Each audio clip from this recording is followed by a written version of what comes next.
அதிகாலையில் பாலனை தேடி செல்வோம் நாம் யாவரும் கூடி, அந்த மாடடையும் குடில் நாடி தேவபாலனை பணிந்திட பாடி.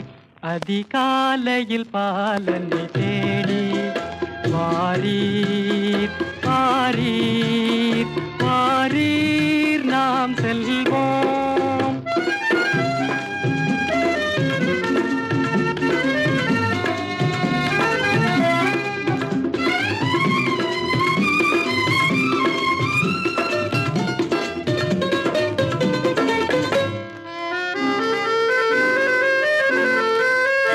அன்னை மரியின் மடி மேலே மன்னன் மகவாகவே தோன்ற, அன்னை மரியின் மடி மேலே மன்னன்